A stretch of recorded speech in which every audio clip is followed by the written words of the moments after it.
to another episode of Let's Talk About It, Baby. Let's talk about it. A place where we talk about all the foolery that goes on the www. That's right, the World Wide Web. And today we have a lot to unpack here. So today I'm about to talk about the infamous wedding vow story. And what we're gonna do, we're gonna talk about it, baby. We're gonna talk about it.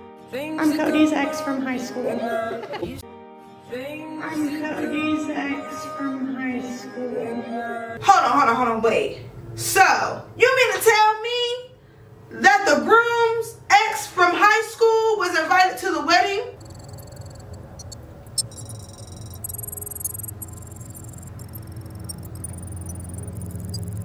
Didn't y'all meet in high school? The groom and the bride and groom, y'all met in high school, and his ex from high school, which means your classmate, and this is how he acts? Red flag. Red flag. Red flag. It's a red flag for me. It's a red motherfucking flag. From what I heard him say, like, this nigga ain't shit. But hold on, we ain't even got into the video for real. This was like the first 5 seconds. We have had a special bond that was indescribable.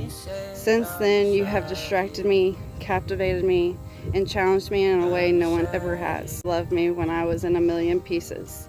It's like trying to solve a puzzle when you don't know if you have all the right pieces. I say I wouldn't be more proud in the man, dad, and partner you are today. I mean it, and I have fallen in love with you over and over again. Wait, he got kids? Or do they have kids? Maybe I should have did my research before I came up on here, because do they have kids? Or does he have kids? Always be true to you, to support you, to frustrate you, and challenge you. It's not even funny. It's really not even funny. But like, let's look at the signs here. Look at his face. As she says, to frustrate you, you know, to excite you. He's like, oh God, like this bitch. Like, look at the body language. Look at the body language. Oh no. Oh no. This man is like, why the fuck am I doing this? Why am I here? Why did I make this decision? Why did I propose? Like, that's what it's giving. And we ain't even got to the part yet. To hold you accountable and to share with you the most beautiful moments of my life. I promise to smack that ass every chance I get. First of all, why the fuck? Like, okay. So I saw this video circulating. And that was the only part that I was seeing. I promise to smack that ass every chance I get. First of all, why is he standing like that? Why? Why is he standing like that? Is that his stroke game? You tell me. Is that your stroke game? Because her ass is fat. You not smacking shit standing like that. Let's be fucking for real. I promise to smack that ass every chance I get. I'm gonna smack it. Like, what is going on? Girl, you need to run. Because not only did he humiliate you in front of millions of people and your family and your friends, this man looked like his dick is whack. Dick is whack. You don't need that. You don't need that, girl. Girl. Oh, that's all I got. She's literally like, there's no way. Like, he's just playing, he's joking. Like, he's like, that's all I got. That's it. And she's like, no, like, he has to be playing. Like, I'm waiting for him to pull something out of his pocket. Like, look at the body language. Look at the minister. He is like, the fuck? She is embarrassed. Like, and he is weak as fuck. Look, for all the people that were like, you don't know them, you're just putting your own insecurities onto them. She is upset. Look at the body language. She is like, damn, like, that's really? And then here's the thing.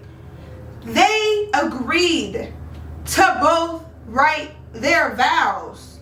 They agreed on that shit. You could have just said the standard vows. You could have just said the standard vows.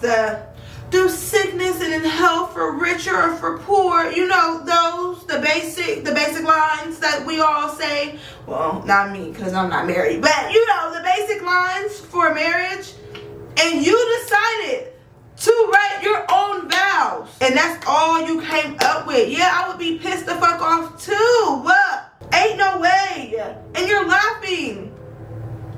You've been with this girl since high school and you don't know her body language? You couldn't even just say what was from the fucking heart? Oh, hell no. Even if like that was him, and because I heard people saying that, like, well, maybe that's just him and, you know, they're jokesters or he's a jokester or whatever, like, but you didn't see your wife's body language, your soon-to-be wife's body language. You didn't see that she was upset, like, because I would have fixed it right then and there. Like, if baby was unhappy, baby would have got oh, let me, you know, no, that's actually not all, and then I would have spoke from the fucking heart whatever I was feeling. What the fuck? This is either going to be the most beautiful couple ever, or we're all going out in the same bolt of lightning. Either way, Cody, please proceed. She's the brains of the operation, so. Okay. Okay, so now the minister is really like trying to save his ass. Like, okay, Cody, please proceed. Like, please keep going. Like, I am another dude. I'm letting you know right now that that shit's not finna fly. So please proceed. And he's like, she's the brains of the operation. Like, I just fuck her. Like, that's what it's giving here. This is crazy. Apparently you don't put that on here. Cody, It's on the wrong hand. yeah. So that's the right. Yeah. So let's try that again. Damn, my nigga don't even know his left from right. My nigga had to turn around. Oh, hell no. This is giving, can never be me. This is giving embarrassing. It can never be me. Oh my goodness. Hold on. I don't even want to say that I feel like bad for her, because, okay, so if I'm just being completely honest, when it comes to certain things in my life and in situations, like, I only don't feel bad for people that I know that is like repetitively making the same mistake over and over and over and over and over. That's like a good 5 times. Like, you're trying to make the shoe fit, it's not fitting. Like, it's not gonna go. You're gonna have to reroute. So for this situation, I do feel bad. I mean, you've been with him for years. I do feel like you should know. But for this situation, like, this is embarrassing. Like, I would not wish this on anybody. And bridesmaids, family, friends, nobody spoke up except for the minister. And who knows if the minister, like, knows them on a personal level. Like, it could be a family friend, it could be a brother, you know what I'm saying? Or it could just be a minister that they went to marriage counseling with. It could just be a stranger. Like, we don't have that information. But what we do know is he's the only one that, like, really tried to save his ass. Nobody spoke up. Now, we ain't at the end of the video, but so far, nobody has spoke up and said, like, what the fuck? Like, see, that's what I'm saying. Like, when I get married, only the realest of the real will be there. And I'm talking about, it will be very, very, very tiny, because only the people that I know have my best interest at heart are going to be in attendance of my wedding. Not the people that be fanning me, you know what I'm saying? Not the people that claim to be real and they're not. Not the people that have the side conversations. Like, I'm not inviting just anybody at my wedding just to say, oh, we had 200 guests. No, I'm not. Like, this wedding is for me, and I feel like that we forget that, and that society makes it seem like when you get married, like, you have to have all these things. And don't get me wrong, like, I'm going to do it big. I'm going to do it how I want to do it. I'm definitely going to go all out for my wedding. But all of the extra, like, you know, when you gotta do the reception, you gotta pay for the plates and all that stuff, like, that essentially is to please your guests. I'm not in the field of wanting to please people on my wedding day. The only person that I'm going to be pleasing is Bae, and that's it. That's all it's giving. I'm not in it to make y'all feel like, oh my gosh, this wedding is glamorous. If I feel like it's glamorous, it's glamorous. And I for damn sure am not paying for people's food that don't deserve it, that don't have my best interest at heart, because I would really question everybody that was at my wedding. I would really question, like, I was in a weird place. I'm standing up here and you see that I'm uncomfortable and nobody has said shit except for the minister. Like, I know that y'all feel like it's not that deep. Some people feel like it's not that deep, but girl, it is that deep. Please read the signs. Back here. And maybe say something. Maybe say words.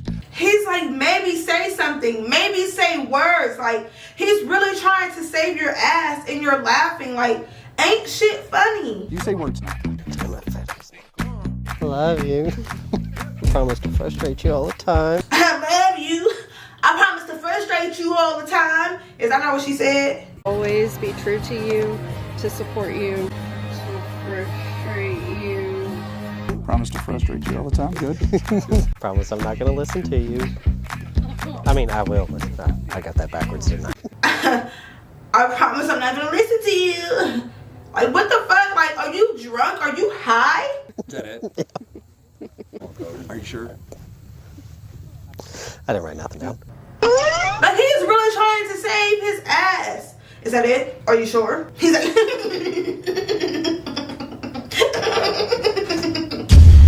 what the fuck is wrong with you? Oh, hell no. And then it's like, I didn't write nothing down. When you agreed to your wife, probably the biggest day of her life. That's what you're going out with? That's what I'm going with. Cool.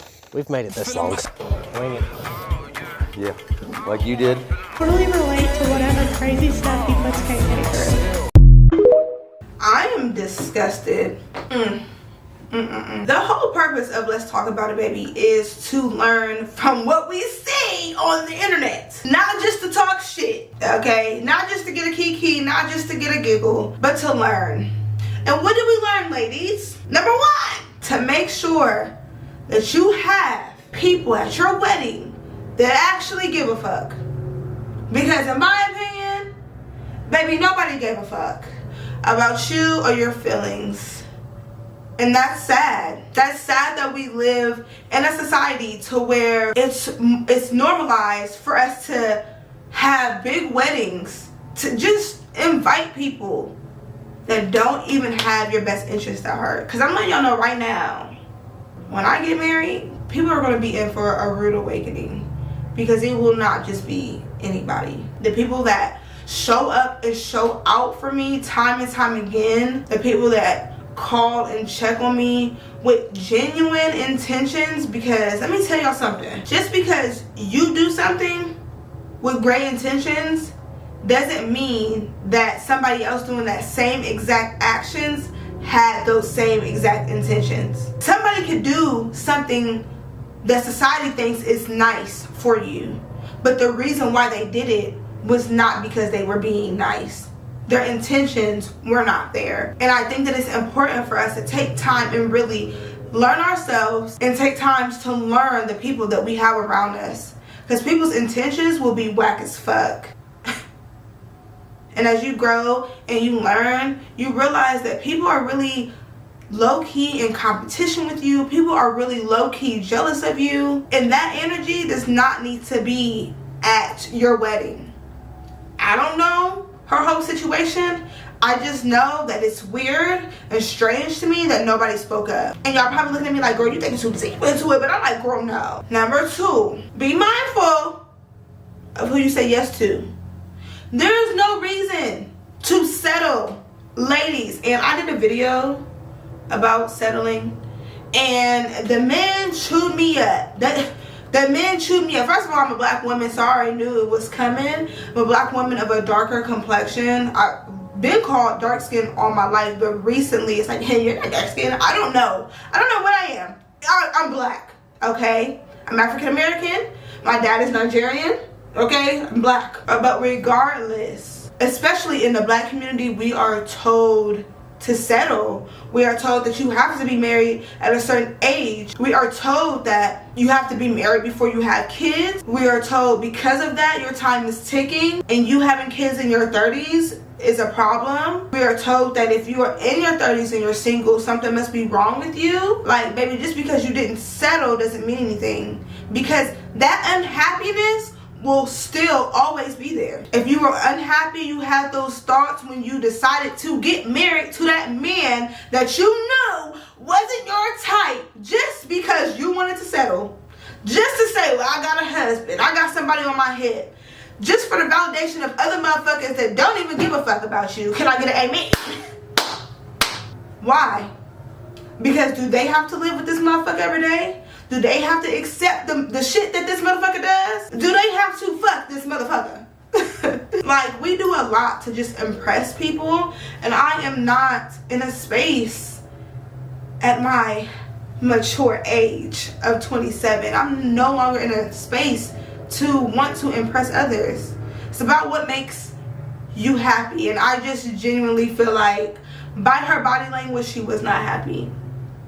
So all in all, this is not just a little bash session. This was not that. But if you are somebody that's going through this and you're like, oh yeah, I would accept this, do not lower your standards just because motherfuckers around you are doing this, that, and the third. Chances are they're not happy either. Okay? Do not lower your standards just to be like, oh, well, I got married and I have a husband and I have a house. But if you're not happy, what does it matter? You're living every day in sadness. Every day. But I don't know. Tell me what you guys think in the comments. Do you guys feel like she was settling for this man? They ain't have no stroke game? Or do you feel like, fuck it, she knew what she was signing up for? Let me know in the comments below. Thank you guys so much for tuning in to another episode of Let's Talk About It, baby. Let's talk about it. And stay tuned for the next video, because we have a lot to unpack.